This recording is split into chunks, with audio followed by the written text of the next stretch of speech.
กายสุขใจรักษาตนให้พ้นจากภัยทั้งปวงเถิดอิทังเมมาตาปิตูนังโหกิตาหอนตูมาตาปิตาโรขอส่วนบุญนี้จงสำเร็จแก่มารดาบิดาของข้าพเจ้าขอให้มารดาบิดาของข้าพเจ้ามีความสุขอิทังเมยาตินะ ก็ยกมือสุดนิ้วกราบนอบน้อมบรรดาอภิวาทน้อมระลึกถึงอย่างพระอรหันตสัมมาสัมพุทธเจ้าผู้แสวงหาซึ่งประโยชน์อันยิ่งใหญ่ขอนอบน้อมอย่างพระธรรมคำสอนในศาสนานี้ที่องค์สมเด็จพระสัมมาสัมพุทธเจ้าได้ตรัสแสดงไว้ดีแล้วขอนอบน้อมระลึกถึงอย่างพระสงฆ์สาวกหมู่ใหญ่ผู้มีทิฏฐิอันหมดจดระงดงามด้วยเสียงกล่าวของข้าพเจ้า และขอถวายความเคารพนอบน้อม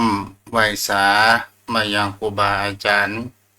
พระเถรานุเถระพระภิกษุสงฆ์สามเณรพระสังฆาธิการสงฆ์สมณศักดิ์บัณฑิตนักปราชญ์ท่านผู้มีความรู้ทุกรูปทุกตนทุกองค์ที่เปิดวิทยุรับฟังอยู่ณขณะนี้มาด้วยความเคารพขอเจริญสุขเจริญธรรมมายังป้อออกไม่ออกศรัทธาอันมีโยมพ่อโยมแม่พ่อมอนแม่มอนพ่ออุ้ยแม่อุ้ยพี่ป้าน้าอาท่านผู้ฟังผู้มีบุญทุกท่านที่ติดตามรับฟังธรรมะยามบ่ายทางสถานีวิทยุพระพุทธศาสนาและจริยธรรมจังหวัดเชียงใหม่96 เมกะเฮิรตซ์โดยการส่งลิงก์สัญญาณไปณอาคารสุเทพสุพรมครุประชาข้างหอพญามังลายใจกลางเมืองเชียงใหม่แล้วส่งขึ้นยังวัดพระธาตุดอยสุเทพราชบวรวิหารสถานีวิทยุพระพุทธศาสนาแห่งนี้ได้รับการอุปถัมภ์จากมูลนิธิพระบรมธาตุดอยสุเทพตลอดจนถึงได้รับการอุปถัมภ์จากสถาญาติโยมท่านผู้ฟังปีไหนครั้งไหนเฮาก็ทำบุญอยู่ครั้งหนึ่งแล้วโดยความอุปถัมภ์อย่างพระเดชพระคุณ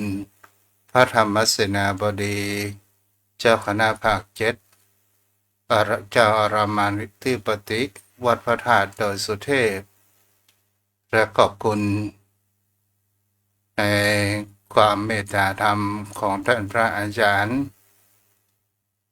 พระมหาประสิทธิ์ประสาธิโกผู้คอยก็ลิงก์และส่งสัญญาณไปถึงยังโยมพ่อโยมแม่ผู้มีจิตใจในการเสียสละเวลาอันมีค่าของท่าน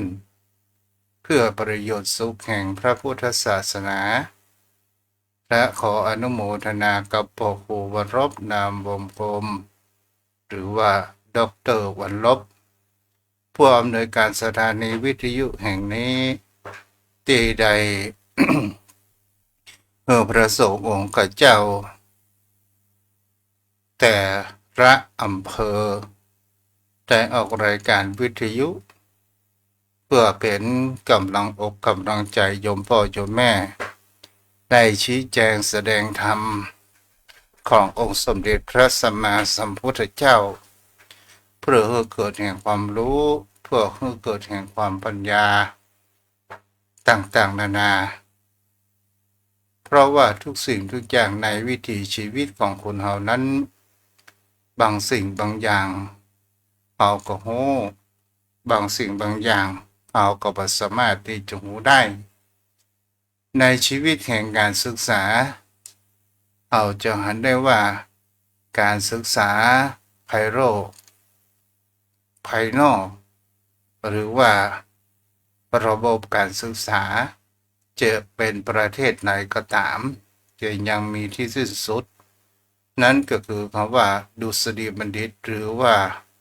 ปริญญาเอกแต่การศึกษาแห่งวิถีชีวิตแห่งความเป็นไปเมื่อมีคำว่าจบ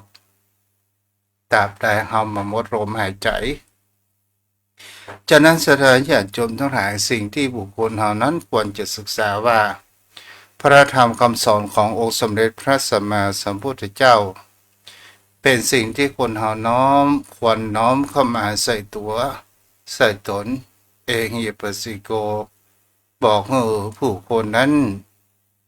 จงมาดูเถิดหรือว่ามาศึกษาญาณพระธรรมคำสอนโอปานิโกก็คือเป็นธรรมที่บ่จำกัดการบุคคลผู้ใดประพฤติปฏิบัติคนนั้นก็ได้เข้ามารับธรรมคำสอนขององค์สมเด็จพระสัมมาสัมพุทธเจ้านี้นะโยมพ่อโยมแม่ถ้าเฮาดูดีถ้าเฮาศึกษามันสามารถที่จะมาแก้ไขปัญหาวิถีชีวิตของคนเราในเรื่องต่างๆนั้นได้แต่สิ่งที่ผู้คนเฮาจะเห็นได้ว่าบางครั้งบางคราวคนเฮาบ่ได้มีความสนใจในเรื่องธรรมะแท้ที่จริงเฮาอยู่กับธรรมะ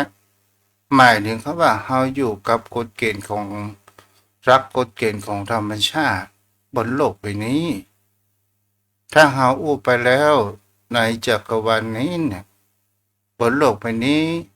เป็นโลกภายนอกแต่เฮาก็เห็นว่าเป็นสิ่งที่มีความกว้างขวางมากมายจะเป็นธรรมชาติผู้คนจะเป็นธรรมชาติสัตว์ก็ตามจะเป็นธรรมชาติสิ่งที่เฮาบ่ฮู้สัตว์สิ่งหิ่งห้อยต้นไม้ต้นตอกนานาพันธุ์นี่ก็คือเป็นโลกแห่งความภายนอกแต่โลกภายในจิตใจของคนเฮานี้ก็ถือว่าเป็นจักรวาลหนึ่งเฮาสังเกตที่ไหนร่างกายของคนเฮานี้เนี่ยมันมีแห่งคำว่าเซลล์หรือแห่งคำว่ามีเชื้อโรคหรือว่ามีเซลล์ในร่างกายของเรานั้นเหมือนดังจักรวาลอย่างหนึ่งแล้วสิ่งที่บุคคลเรานั้นเราจะกำหนดว่าสุขหรือว่าทุกข์มันมาจากไหนกันมันก็มาจากจิตใจของเรานี่แหละใครไม่ได้เป็นผู้สร้างของเรานอกจากว่าเราเป็นผู้สร้างนั้นเกิดขึ้นเองวันนี้ ก็จะได้มาปู่มาจ๋ามาอยู่กับโยมพ่อโยมแม่ท่านผู้ฟังทั้งหลายในการที่เราจะศึกษารับธรรมคำสอนขององค์สมเด็จพระสัมมาสัมพุทธเจ้าที่รูปตุนั้นได้อ่านหนังสือมาตลอดจนถึงได้ลองประพฤติปฏิบัติตามรับธรรมคำสอนขององค์สมเด็จพระสัมมาสัมพุทธเจ้าโยมพ่อโยมแม่วันนี้ได้พระหนังสือยังครูบาอาจารย์ที่เพิ่นได้เขียนและเพิ่นได้ประพฤติปฏิบัติเหมือนกับว่าเพิ่นฮู้แล้วก็ได้ออกมาให้โยมพ่อโยมแม่ได้สิ่งที่จะเห็นได้ว่าถ้าขายมันก็อยู่ถ้าเก็บมันก็หาย คายในที่นี้หมายถึงว่าเพิ่นก็ได้ขจายขยายแห่งความรู้ความอ่านนั้นเกิดขึ้นวันนี้ก็จะมาอู้แห่งคำว่าโยมพ่อโยมแม่คำว่าผีหลอกเนี่ยเป็นสิ่งที่บุคคลเฮานั้นบางครั้งบางคราวคนเฮาไม่ได้ค้นหาสาเหตุอย่างแท้จริงว่ามันมีจริงหรือไม่คำว่าผีในที่นี้ไม่ใช่หมายถึงคำว่าผีบ้าแต่คำว่าผีบ้าเนี่ยคนเฮาเป็นทุกคนเนาะจะบ้านน้อยบ้านนักมันก็เป็นเรื่องของจิตใจของบุคคลเฮาแต่คำว่าผีหลอกในที่นี้โยมพ่อโยมแม่บางครั้งบางคราวมันก็เป็นสิ่งที่ถ้าเฮามองบ่ดูทีเฮาบ่ได้พิจารณาโดยแห่คำว่ามันมีธรรมวิจยะหนึ่งในพุทธชงถ้าเฮาบ่พิจารณาทีมันมีความวิจัยมันมีความวิเคราะห์แล้วเฮาก็ดูบางครั้งบางคราวอย่างเช่นบางคนก็บอกว่าเฮาโดนไสยศาสตร์โดนผีนั่นผีนี่เข้ามาหลอกเฮามาข่มเฮามาว่าอย่างเฮาต่างๆนานาแท้ที่จริงแล้วเนี่ยยอมพ่อยอมแม่สิ่งนี้มันเฮาก็ต้องดูลงลึกๆอย่างคำว่าบนโลกใบนี้เนี่ยตามหลักกฎเกณฑ์ขององค์สมเด็จพระสัมมาสัมพุทธเจ้าได้ตรัสบอกไว้ว่าแม้พระพุทธองค์จะอุบัติเกิดขึ้นหรือไม่ความเปลี่ยนไปของธรรมชาติมันก็ตกอยู่ในแห่งเขาว่าไตรลักษณ์ก็คืออนิจจาทุกขังอนัตตามันก็มีอยู่สามหลักอยู่ประมาณนี้แล้วสิ่งที่คนเฮาควรที่จะศึกษาก็ไปว่าอนิจจานุปัสสนาทุกขานุปัสสนาหรืออนัตตานุปัสสนาคำว่าปัสสนาก็คือความผ่านความจริงว่าโลกใบนี้เนี่ยมันบ่มีแห่งเขาว่าเที่ยงแท้และแน่นอนทุกขานุปัสสนาก็เรียนรู้ว่าไอ้อย่างมันเป็นเหตุแห่งทุกข์อนัตตานุปัสสนาทุกสิ่งทุกอย่างมันมามีตัวตนอย่างแท้จริงหรือไม่อันนี้แหละสถานญาติโยมทั้งหลายบางครั้งบางคราวคนเฮาหลอกว่านั้นผีหลอกผีนี้หลอกถ้าเฮาศึกษาลงไปดูกันลึกๆว่าแท้ที่จริงแล้วเนี่ยคำว่าผีในที่นี้เนี่ยผีหลอกปอดเท่ากับคนหลอกผีหลอกนี่สลายอย่าจมทั้งหลายบางครั้งบางคราวมันก็เป็นจิตหลอกจิตบางครั้งบางคราวก็เป็นสิ่งที่เราจะหันได้ว่าเราไม่ได้ศึกษาบางครั้งบางคราวเราได้ยินเสียงต่างๆนานาแล้วเราก็มีความนึกคิดไปก่อนว่ามีความปรุงแต่งว่านี่คือผีหลอกแท้ที่จริงแล้วเราก็ดูแห่งเขาว่าผีหลอกเนี่ยมันมีจริงหรือไม่ถ้าเราอู้เรื่องกายสังขารของคนเราเนี่ยเมื่อมันแตกสลายดับไปแล้วมันก็บ่สามารถที่จะก่อได้และคำว่าตายลงไปมันก็จุติมันก็ไปเกิดตามความนึกคิดของคนเราที่ดวงจิตแห่งสุดท้ายถ้าเราผูกพันสิ่งที่เป็นบุญกุศลมันก็จะไปสู่ยังสุคติภพถ้ามันไปดวงจิตสุดท้ายเรามีความผูกพันในสิ่งที่เป็นบาปอกุศลมากนักมันก็ไปสู่แห่งเขาว่าทุกติมันก็อยู่ประมาณนี้แหละสดาญาติโยมทั้งหลายในชีวิตแห่งความเป็นจริงของบุคคลเฮานั้นเป็นสิ่งที่คนเฮานั้นบางครั้งบางคราวเฮาว่า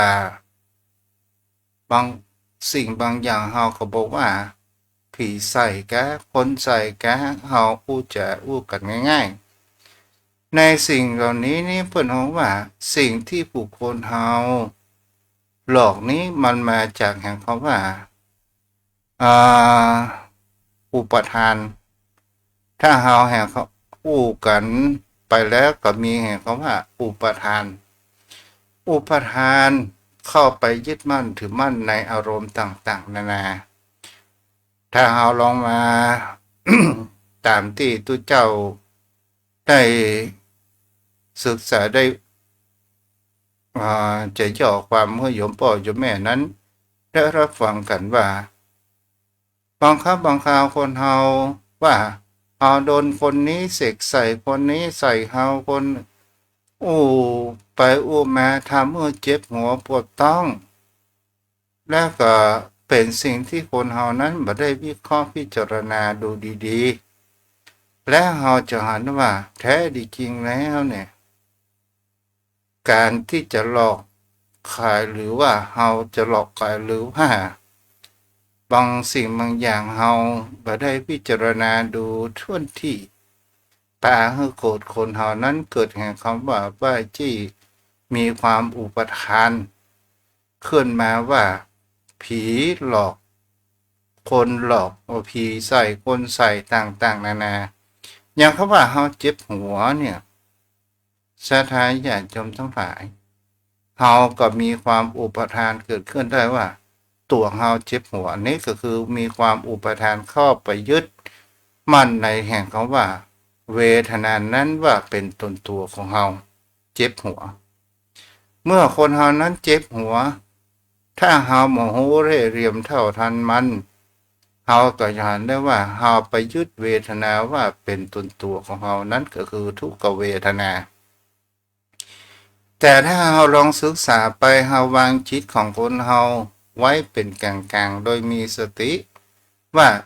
นี่ก็คือเวทนาแต่มันเวทนาถ้าเฮาบ่ปรุง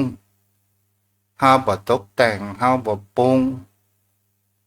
การเดียวมันก็ลืมกันเดียวมันก็ขายแต่ถ้าว่าเฮาอุปทานไปยึดมั่นคำว่าเวทนาเจ็บหัวและเฮาก็ตอกย้ำไปหาว่าตัวเฮาตัวกูนี่เจ็บหัว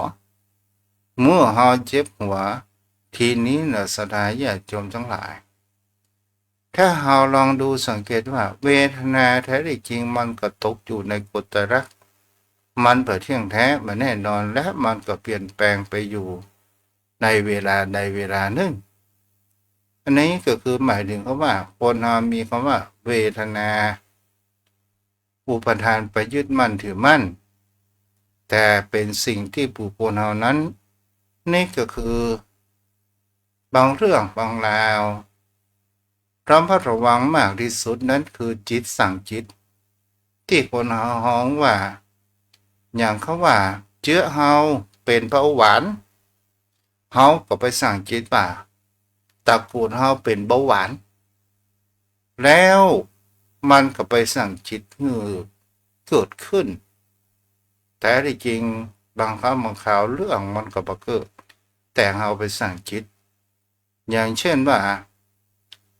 พ่อก็ดีแม่ก็ดีเป็นโรคมะเร็งตายเฮาก็ไปสั่งจิตว่าเชื้อของเฮานั้นเป็นมะเร็งมันก็โดนสลายญาติโยมทั้งหลายแต่ถ้าว่าเฮาบ่ไปปรุงแต่งมันเฮาอยู่เฉยๆคิดแห่งคำว่ามีความคิดอันเป็นกลาง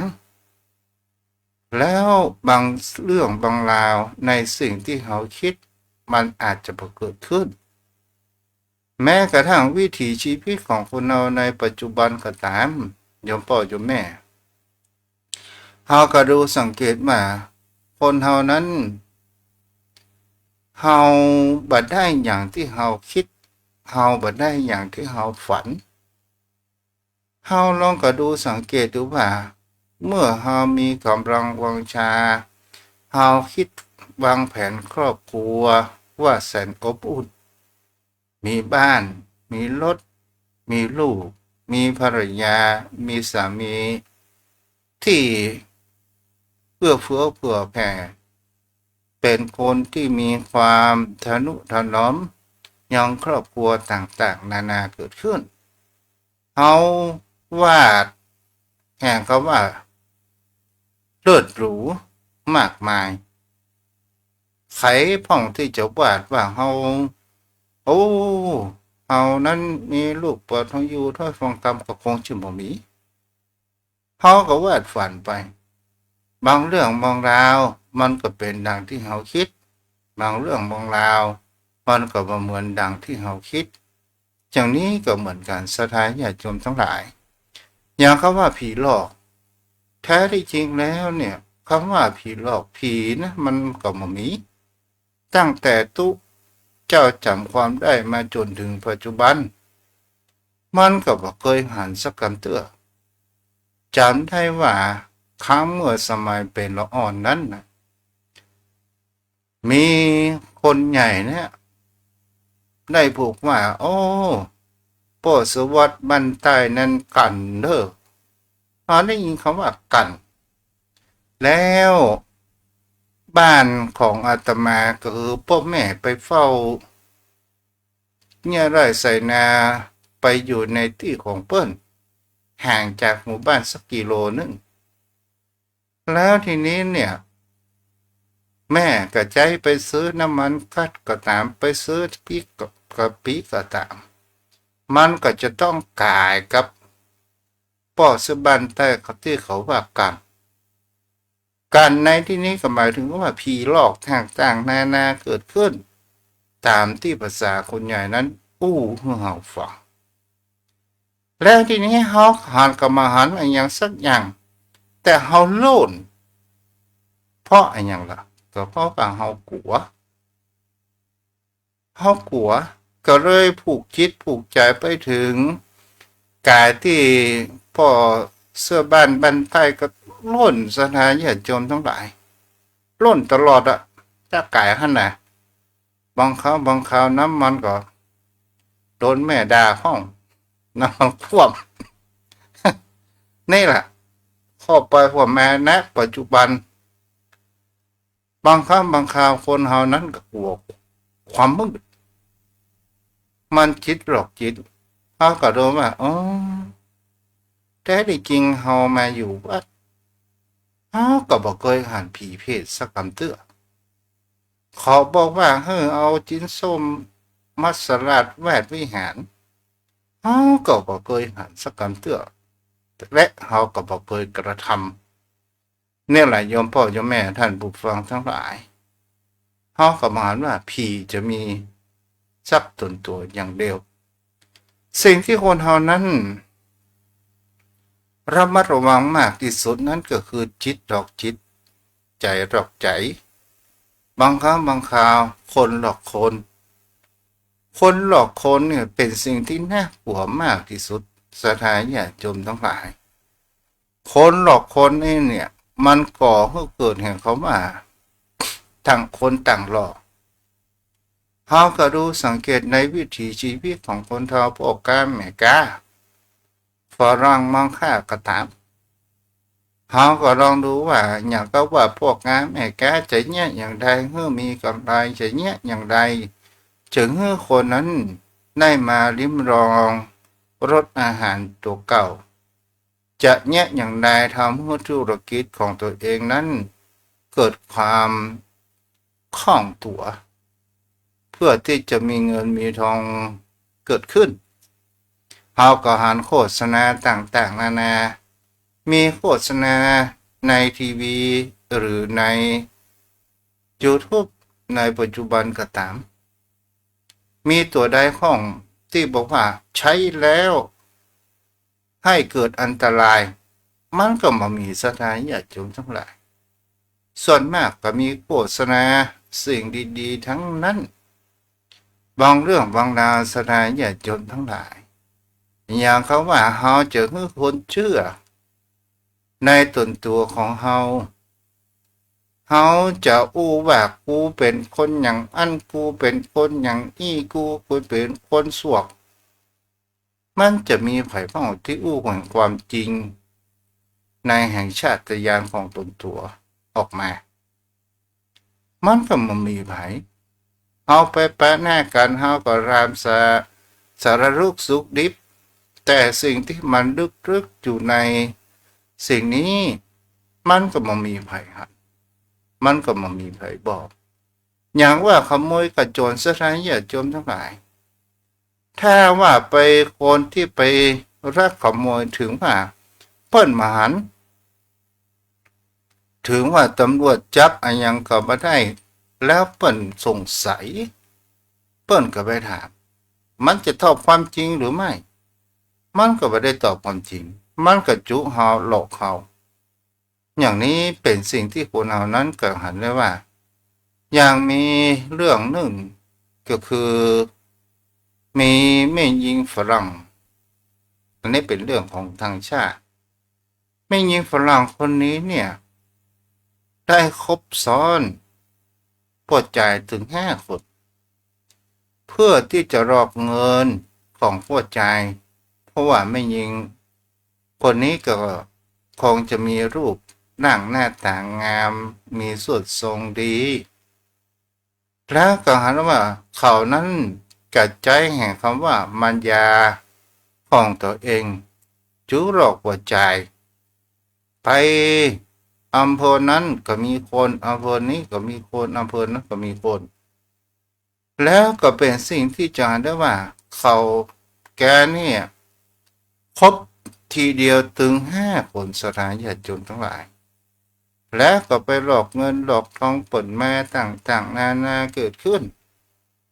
และตอนสุดท้ายแกก็ได้เกิดอุบัติเหตุในรถของตัวเองนั้นมีเงินมีทองอยู่มากมายตำรวจก็ได้ไปสอบถามว่าเงินนี้อย่างมามีในถุงนี้อย่างมีมากมายเงินนี้เธอเอามาจากไหนเธอรวยไงแล้วตำรวจสอบถามแกก็ได้รับสารภาพว่าแกนั้นเป็นเงินของตัวเองแล้วก็ไปหลอกผู้ใจมาถึง5 คนแล้วตำรวจนั้นก็ประกาศหาเจ้าของทรัพย์ว่ามีผู้ชายบุรุษคนใดที่โดนผู้หญิงคนนี้หลอกพ่องเพื่อมารับเงินที่จากผู้หญิงคนนี้ได้โยมพ่อโยมแม่นะผู้ชายคนมันก็มามีผู้ชายคนใดที่มาแจ้งความมาสารภาพว่าผู้หญิงนี้เป็นเกิดหลอกเขามันมามีสักคนมันก็ให้คงจะกลัวแห่งเขาว่า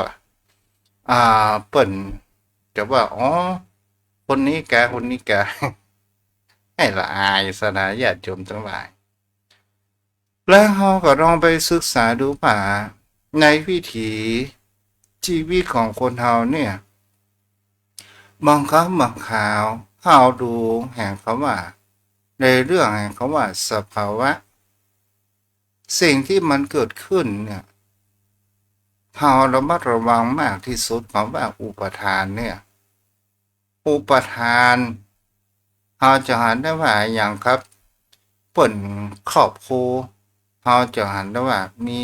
การอุปทานบางคนของเป็นอย่างครับหนุมานบางคนของเป็นเสือโคร่งอย่างนี้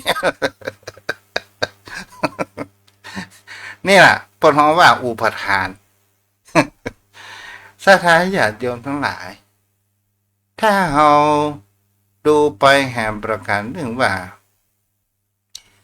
สิ่งที่ผู้คนเราจะเป็นการที่ถ้าเป็นคนเราที่มันมีสติคอยกำกับและดูแลเนี่ยมันจะปาทำให้คนเรานั้นโดนหลอกได้ง่ายแต่ถ้าว่าเรามีสติมีปัญญาและพิจารณาอย่างถูกต้องเราจะเห็นว่ามันเป็นสภาวะความเปลี่ยนไปของธรรมชาติความเปลี่ยนไปอย่างเช่นจิตฟุ้งซ่านมันก็เป็นสภาวะแล้วเจ็บแข้งเจ็บขาเจ็บอะไรอย่างต่างๆนานามันก็เป็นถ้าเป็นสภาวะนี้ก็หมายถึงเพราะว่าความเปลี่ยนไปของกฎเกณฑ์ของธรรมชาติต่างๆนานาเกิดขึ้น ที่มันเป็นภาษาแห่งการประพฤติปฏิบัติธรรมที่ว่ามันเป็นสภาวะยมพ่อยมแม่ท่านผู้ฟังเฮาก็รู้บางครั้งบางคราวคนเฮานั้นนั่งสมาธิคนเฮาที่ทำสมาธินั่งสมาธิเพื่ออะไรอย่างถ้าเป็นบุคคลที่บ่เคยประพฤติปฏิบัติธรรมบุคคลที่บ่เคยมามีสติปัญญาในการพิจารณาอย่างท่วนทีก็มีความเข้าใจว่าเป็นผู้มีอิทธิฤทธิ์เป็นผู้มีฌานอย่างรู้ต่างๆนานาแท้ที่จริงวิชาแห่งคำว่าสมาธิวิปัสสนาเนี่ยกรรมฐานเนี่ยเพื่อให้จิตใจของเรานั้นบ่ได้ฟุ้งซ่านให้จิตใจของเรานั้นมีความสงบเพื่อให้จิตใจของเรานั้นผ่านแห่งความเป็นจริงของกฎเกณฑ์ของธรรมชาติอย่างเช่นเฮาหันแห่งคำว่าขันธ์ห้าเนี่ยที่เฮาหลงไหลที่มันก่อให้เกิดในวิถีแต่ละวันชีวิตในแต่ละวันขันธ์ห้าของคนเฮาเนี่ยอย่าเฮาหันแห่งคำว่ารูปถ้าเฮาสักว่าหันรูปงามวันนี้เนี่ยไม่ยิงละอ่อนหนุ่มวันนี้เขางามพี่ดีเพราะเราอนาคตต่างหน้าเขาก็คงจะแก่แต่ถ้าว่าเฮาไปดูไปแหมสถานญาติโยมทั้งหลายรูปมันอย่างเช่นเฮามาไปหันเปื้อนเฮาหันว่าโอ้เปื้อนเฮาสมัยเมื่อเป็นสาวนี่งามกันน่ะพอมีลูกมีผัวแล้วโอ้อ้วนปล่อยเนื้อปล่อยตัวมาหน้ามาเอาใจเฮาจะหันนะว่ารูปมันก็มางามรูปมันก็เปลี่ยนแปลงรูปมันก็บ่เที่ยงบุญดีเนาะเนี่ยบางครั้งบางคราวคนเฮาหันว่ายามเมื่อเป็นสาวอุ้งหวานอุ้งงันขนาดมีวาจาที่คมคายอ่อนน้อมถ่อมตนเพื่อรามีผัวแล้วสวกขนาดด้านยังก็ด่าผัวไปเจ้าข้าอันนี้แหละโยมพ่อแม่ท่านผู้ฟังทั้งหลายถ้าเราดูว่ามันก็บ่เที่ยงเสียงที่บ่นด่าบางคำบางคราวมันก็มามันก็บ่เที่ยงถ้าเราสนใจมันเราเก็บมันก็เป็นทุกข์ถ้าเราปล่อยมันผ่านไปมันก็บ่สุขบ่ทุกข์อันนี้ไปถึงเวทนานี่แหละสถานญาติโยมทั้งหลายถ้าเราเรียนรู้ว่ามันก็บ่เที่ยงอย่างถ้าว่าเราหาได้ว่าร่างกายของคนเรามันก็เป็นไปเช่นนั้นถ้าเราตามภาษาชาวบ้านของเราก็หมายถึงว่ารูปมันก็บ่เที่ยงมันบ่เที่ยงแท้มันแน่นอนเป็นสาววันนี้เป็นแม่เฮือนอนาคตเป็นแม่เฮือนและก็ต้องเป็นคนชราเฒ่าแก่ในอนาคตต่างหน้าเป็นป้อใจกับเช่นเดียวกันเป็นทุกเจ้าหนุ่มหล่อโอกาสขนาดมันมีผมนะ พอไปก็กลับกลายเป็นทุลุงไปเหียอย่างนี้เป็นต้นเนี่ยแหละโยมพ่อโยมแม้กระทั่งร่างกายของคนเฮาก็พอแล้วเมื่อเฮาหนุ่มเฮามีแหงนี่ทำงานหามรุ่งหามค่ำบ่ท้อบ่ถอยพอเวลาแก่ตัวแม่ผิวหนังเฮาก็มีป่านมีอะไรยังเกิดขึ้นผิวก็เหี่ยวยันหย่อนไปต่างๆนานาเกิดขึ้นแล้วแข้งขาเฮาก็เจ็บพันเจ็บนี่ไปต่างๆนานาสุดท้ายญาติโยมทั้งหลายแต่คนเฮาเนี่ยมันชอบไปแห่งคำว่าอุปทานยึดมั่นว่ามันจะต้องเหมือนดังเก่าดังเดิมแต่ถ้าคนเฮาลองสังเกตดูว่าชีวิตของคนเฮาเนี่ยเปิดมาฮื้อเต็มที่ แต่เฮาใจการเปิ้นถ้าว่าร่างกายของคนเราเนี่ยเป็นคนรับใจหากกันเดียวกับใจไปหั่นกันเดียวกับใจไปนี่ถ้าร่างกายของเราเนี่ยเป็นคนรับใจมันจะบ่นจะด่าว่าเฮามากน้อยขนาดไหนที่เพิ่นว่าจิตเป็นนายกายเป็นบ่าว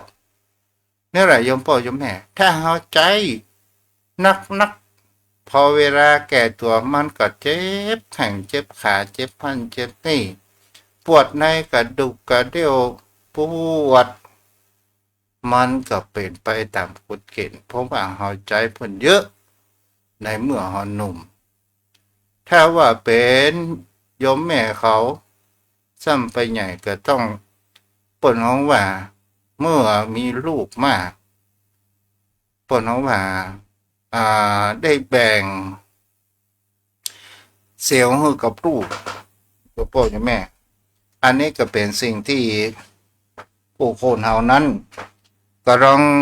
พิจารณาดูว่าทุกสิ่งทุกอย่างมันบ่มีอย่างที่เป็นเที่ยงแท้และแน่นอนสิ่งที่คนเฮานั้นควรที่จะน้อมเข้ามาใส่ตัวนั้นก็คือเฮาจะทำอย่างใดให้จิตใจของเฮานั้นอยู่ในภพแห่งความเป็นมนุษย์นั้นเพื่อมีความสุขนั้นก็หมายถึงเป็นสิ่งที่เราได้ลองมาดูสังเกตและพิจารณากันไปว่าเราจะแยกอย่างใดให้เรานั้นอยู่อย่างมีความสุขและมีความปลอดภัยซึ่งเป็นสิ่งที่คนเรานั้นปรารถนามากกันที่สุดโยมพ่อโยมแม่ท่านผู้ฟังนี่แหละเป็นตัวที่คนเราแต่เฮาจะให้มันสุขตลอดไปมันก็หาบ่ได้เฮาก็เข้าใจอยู่เฮาจะให้มันทุกข์ตลอดไปมันก็หาบ่ได้แต่เฮาจะแยกอย่างใดว่าเฮาจะปรับปรุงแต่งเฮาจะบ่ให้มันเกิดขึ้นและเฮาจะหันความเป็นตามไปความเป็นจริงหันว่าร่างกายมันก็บ่เที่ยงแท้ที่ว่าอันนี้จะวิปัสสนาก็คือหันแห่งความจริงน่ะสถานญาติโยมทั้งหลายว่าโลกนี้มันบ่เที่ยงเขาก็หันได้ว่าแม้กระทั่งโลกใบนอกเนี่ยมันก็ยังมีอายุการแต่เฮาหมองรู้ว่ามันจะจบวันใดถ้าว่าเฮาเพราะว่าโลกใบนี้กว่าจะเกิดขึ้นมันก็เป็นกลุ่มแก๊สเกิดแห่งความร้อนแล้วก็ต้องผ่านกว่ามันจะเย็นมันก็ใช้เวลามากมายผ่านร้อนผ่อนหนาวมามากประเดี๋ยวโลกก็เกิดแห่งว่าความร้อนเพิ่มขึ้นแล้วมันก็จะไปสู่จุดเดิมแม้กระทั่งวิถีชีวิตของคนเราก็ตามถ้าเราลองมาคิดตามลักษณะต่อสุดท้ายเราก็จะต้องไปเหมือนกันโยมพ่อโยมแม่ท่านผู้ฟังใครพ่อของที่จะปะปิกมีคนที่จะปิกกันทั้งนั้นนะแม้กระทั่งตัวของอาตมาก็ตามแต่สิ่งที่คนเฮาน่าสนใจมากที่สุดว่าก่อนที่จะถึงวันนั้นเนี่ยเฮาควรจะทำอย่างไรว่าคือเฮานั้นวันที่จะหมดลมหายใจคือเฮาคิดถึงในสิ่งที่ดีๆนั่นก็หมายถึงเขาว่าต้องทำให้จิตใจของเฮานั้นมีแห่งความว่าอิสระมามีแห่งเขาว่าความไปยึดมั่นนั่นก็หมายถึงเขาว่าเฮา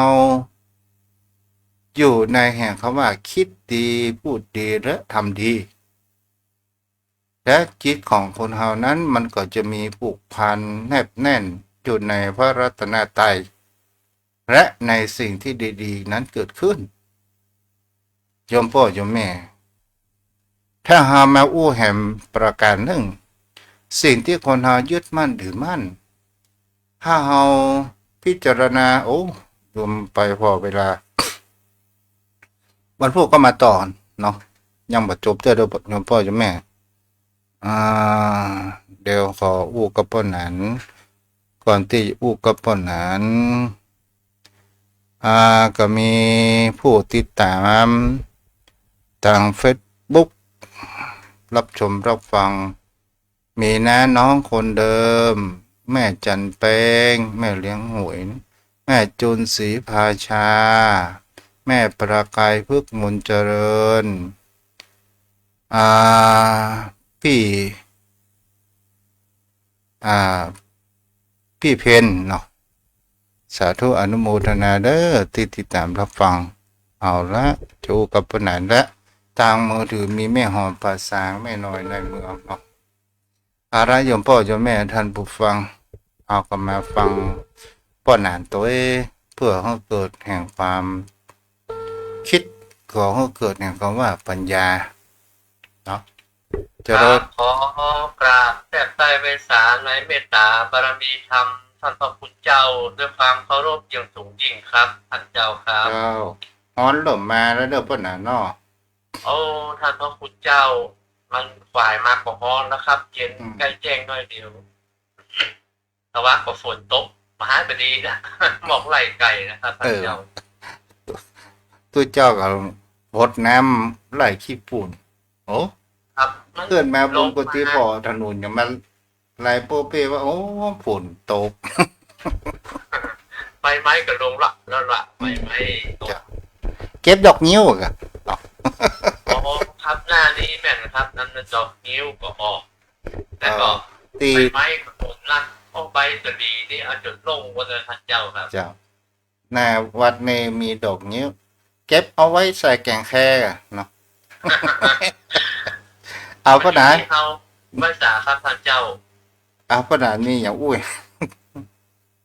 เพราะว่าท่านเจ้าว่าคนเฮามันก็หลอกตัวเก่าความมืดกระทำเมื่อเฮาหัวเฮาหูกระเท่ากระทัน และมันเป็นสิ่งที่ยึดติดต่อกันมาคนรุ่นพ่อรุ่นแม่ก็สอนเฮาว่ามันมีผีมีตางมีสิ่งที่ทำเมื่อเฮาหัวแท้ที่จริงอยู่มันหลอกใจเฮาทั้งนั้นนะครับท่านเจ้าครับ มันก็เป็นสิ่งที่เราจะได้อย่างเช่นเขาแบบโอ้พ่อแม่ตายแล้วว่าตัววันคืนวันที่เจ็ดเพื่อจะเอาไม้การมาส่งอย่างเป็นต้นนะ มันเลยทำให้จิตมันรักแน่นกว่าหัวเนาะท่านเจ้า เจ้า ถ้าบอกเป็นละอ่อนนี่หัวกันถ้ามันใหญ่ขึ้นมาหูเท่าหูทันแล้วก็แบบหัวผมก็ถือว่ามันเป็นธรรมชาติของมันมันเกิดขึ้นตั้งอยู่ดับไปเป็นธรรมดาของมันท่านพระพุทธเจ้า เจ้า ไอ้อย่างกับหลวงปู่พุทธทาสได้บอกว่า ผีถ้ามันมีจริงไก่แมวของเปิ่นตายไปก็เป็นผีมาหลอก โอ้ท่านพระคุณเจ้าถ้ามันมีแต่เพื่อว่าในห้องครัวฮะไปเที่ยวแสบผีอ่ะมันมีถึงปลาไก่ถึงปลาถึงอย่างมันลงงานมดเนาะท่านเจ้าครับ เจ้า โอ้ตู้เจ้าไปแปลหนังสือตำนานเมืองเชียงใหม่ โอ้เปิ่นเราโอ้เจนปุมะปุมอนโอ้ต้นตระกูลแห่งเจ้าพญาเมืองลายมาเอ้ามันสักวันจะเตะเป็นทำเมืองนะ อ๋อมันเป็นตำนานพื้นเมืองเชียงใหม่กับท่านพระคุณเจ้า เจ้าเปิ้นเอามาจากคำที่เป็นอักษรล้านนาแล้วก็เปิ้นเอามาเขียนเป็นตัวไทยเนาะภาษาไทย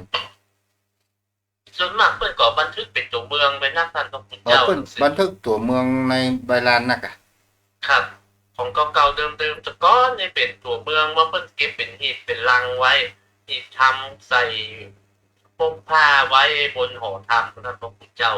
ก็อ่านเป็นรุ่นเนี่ยครับ อืมเขาว่าผีหลอกคนหลอกคน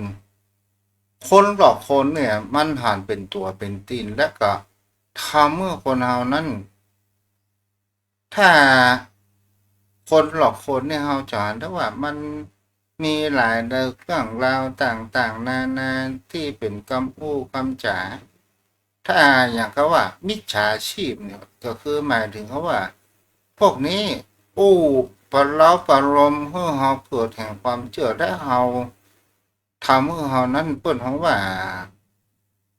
หลงเชื่อ ครับเจ้า หลง ครับ อืม มันโน้มน้าวจิตใจเขาต้องนักแน่นปอเขาต้องรู้เท่ารู้ทันกับเขา ว่าเขาจะมาโน้มน้าวหรือมาหลอกลวงเขาด้วยเหตุอันใด จึงเขาเสียเข้าเสียของกาย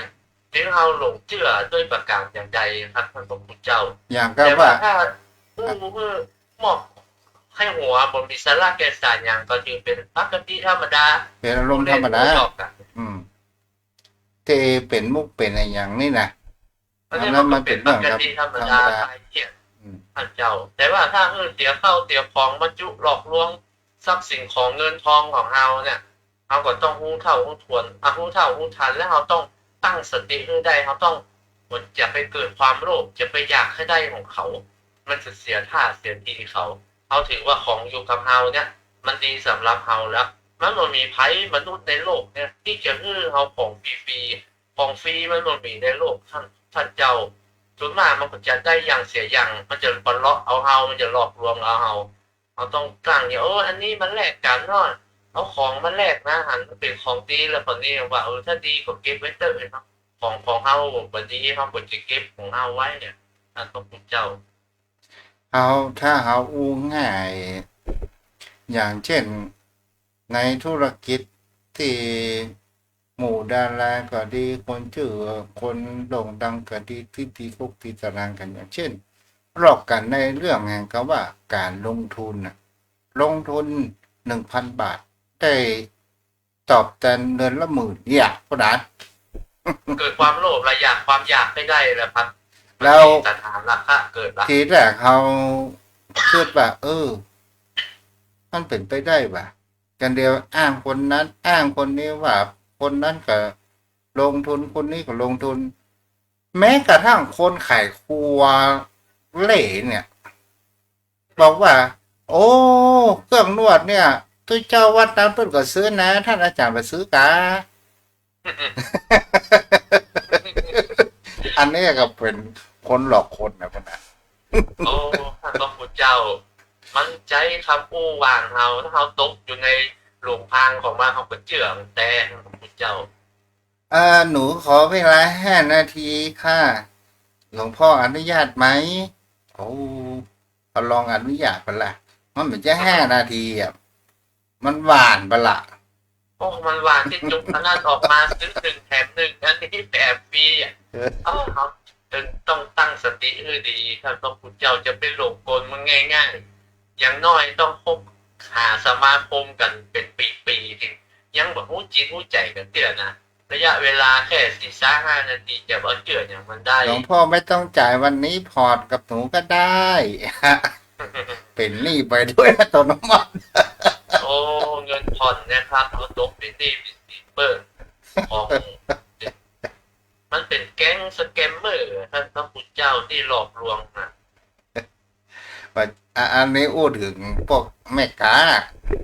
อ๋อ ขายตัวหมู่ของบริษัทเนาะ ครับ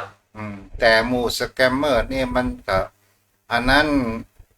วาทศิลป์มันต้องอบรมกันได้นะพวกนั้น โอ้มันไม่ต้องมีวิชามารของมันนะครับท่านพระพุทธเจ้า การที่จะหลอกลวงจะเพื่อคนเชื่อครับ มันต้องมีวิธีการโอ้กันจ๋าทำให้ตัณหากิเลสของคนนะมันอยากเกิดความอยากขึ้นมา จะ อย่างมันถ้ามันแบบบัได้นะท่านพระพุทธเจ้ามันแบบมาลงทุนหรอกมันต้องหวังที่ได้ล่ะไอ้เฮาก็หวังจะได้จังมันได้เฮาประตันมันหรอกท่านพระพุทธเจ้า เพื่อตั้งเขตไว้แล้วจะเอากับเฮาไอ้เฮาถูกเพิ่นหวานเพิ่นล้อมได้ทหารได้อี้ได้ทุนได้กับให้เฮาไปหลงเพิ่นก่อนแล้วหรอ เพราะนั้นว่า ไม่ตาม ในชีวิตโปกกาแม่กาเนี่ยเราก็ลองดูสังเกตว่า สิ่งที่โปกกาแม่กาเนี่ยป่นเขาว่าบางครั้งบางคราวก็ตั้งราคาสิ่งของนั้นสูง แต่มันก็สามารถที่จะต่อรองได้อยู่ แต่สิ่งที่ควรเราบอกควรจะไปต่อรองในป่นนั้นว่าอะไรอย่าง การ ทำบุญกับท่านพระคุณเจ้า อืม มันก็ต่อรองแต่ทำไปตามกำลัง ท่านพระคุณเจ้ามันตั้งราคาสูง แต่ว่ามันเวลามันจะขายโอ้สูงลงไปเอาลดตามได้อีกถ้าเอาไปซื้อเอาเต่าตื่นกับบ่อยมันไปมีที่ไหนในโลกมีเต่าตื่นมันก็ต้องมีกำไรถ้าเต่าตื่นไม่กล้าไปอยู่ได้ใดท่านเจ้ามันอย่างน้อยที่สุดมันก็ต้องเอากำไรสักเป็นค่าน้ำมูกน้ำมันของเพื่อน แม่นนะมันก็เป็นสิ่งที่อันนั้นเฮาคงว่ากัน มันก็เป็นว่าถ้าของเปิดเนาะมันกล้าเปิดขายเพื่อประวังกำไรแต่ว่าถ้ามันเอาเกินควรไปมันก็บ่เหมาะบ่ควรเอาเปรียบลูกค้าเอาบอกอยู่ได้เนี่ยแบบท่านเจ้า จะเอาละพวกนั้นวันนี้ ไว้ ปล่อย ครับท่านเจ้า ปล่อยให้ เข้าหาเนื้อหาธรรมะท่านเจ้า จะเอาวันนี้ปอที่ก่อนเนาะปะนาน ครับขอกราบแจ้งใจไว้สาในเมตตาธรรมท่านพระคุณเจ้าได้คือน้ำธรรมคำสอนธรรมะให้เตือนสติกับญาติธรรมทุกท่านก็ขอญาติธรรมกัลยาณมิตรกัลยาณธรรมทุกท่านได้ฟังธรรมะที่ท่านเจ้าได้มอบเป็นธรรมะบรรณาการยามแรงวันนี้ก็ขอเป็นปกิณกะธรรมแล้วก็คือทุกท่านได้นำเอาไปใช้คือเกิดประโยชน์ส่วนที่ผลได้มากได้ผลเหมือนกันทุกท่านทุกคนนะครับขอขอบพระคุณครับสวัสดีครับ อนุโมทนาเด้อพวกนั้น ก็นี้ก็ขอประกาศอนุโมทนากับโยมพ่อโยมแม่ท่านผู้ฟังทุกท่าน ที่ได้อุปถัมภ์อุปถากยองตนตัวทุกจะเป็นเจ้าภาพอันอย่างก็ดีเนาะที่รับฟังก็ดีโลกทุกข์ก็ดีอกดีใจ ที่ได้มาทำหน้าที่นี้ ต่อไปนี้อนุโมทนาเมื่อวันเสาร์มีแม่วลีมาถวายพระตังหันเจ้าขออนุโมทนาตัวเอาละโยมพ่อโยมแม่วันนี้จะเปิดสายหน้าใหม่โยมพ่อโยมแม่ได้สนทนาธรรมกันเด้อได้อู้จากันบ่ต้องกลัวเด้อโทรเข้ามาเตอะลูกตุ๊กก็เป็นลูกชาวบ้านเนาะ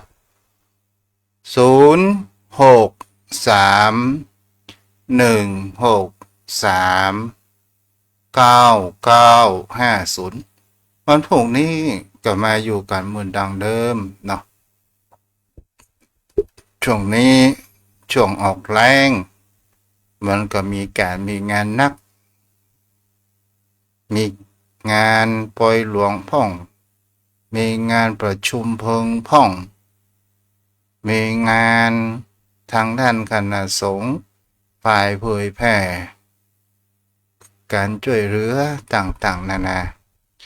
0631639950วันนี้เปิดโอกาสให้โทรมาเด้อ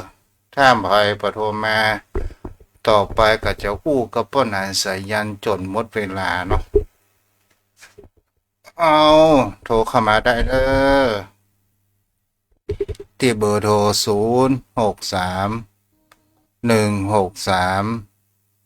0631639950แก่ยาผิดทั้งหลายของข้าพเจ้า ขอให้ยาติดทั้งหลายของข้าพเจ้ามี เพลงนี้เป็นบทเพลงแห่งเขาว่าเมตตาเนาะให้พรกันเจริญพร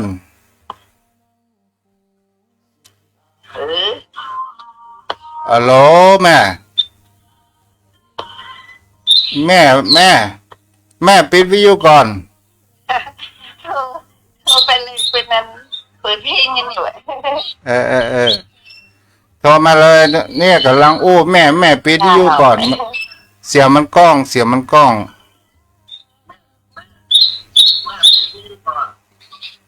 อ๋อ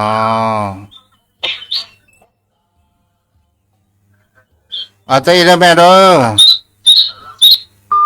เสียงมันสะท้อนกันนะแม่เด้อถ้าติดแล้วขอปิดวิทยุเสียงมันหอนมันแสบแก้วหูเนาะอ้าว แม่จันแก้วที่โทรมาเอาแล้วแม่เจริญพ เจ้าร เจ้าแม่ เจ้าจะโทรก็แล้วสั่งนี่กูเจอของกะโทรอีกได้ จ้าแต่แม่อยู่ไหนนี่ อยู่บ้านน้องเงินเจ้า โอ้หนองเหงือกหนองเหงือกแต่ก่อนก็โทรมาเนาะ เจ้า จ้าแม่อายุจะได้ละสุแม่เตอะ อายุ70แล้ว อ๋อ70หนุ่มอยู่หนุ่มอยู่ เริ่มหนุ่มและเฒ่าแล้ว จ้าบุญรักษาได้ไหมเด้อ เจ้า อ้าว06316399500631639950กันเดียวกับรับฟังท่านพระอาจารย์พระมหาอำนวยเนาะเจริญพรแม่จันแก้ว จ้าก็จะแม่เจ๋งน่ะ อืม แม่จันแม่จันคิด แม่จันเกี่ยวอีกอ่ะ อันนั้นตู้เจ้าสปุงน้อยพุ่นเด้อ อันตะวันนั้นเจ้าไปอันอย่างก็วัด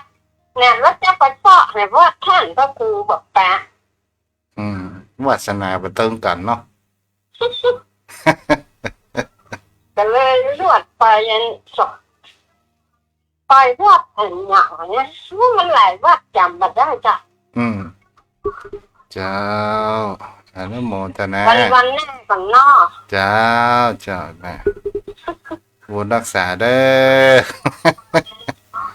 อ วาสนาบ่เติงก่อนอ้าวสายคำสายสุดท้าย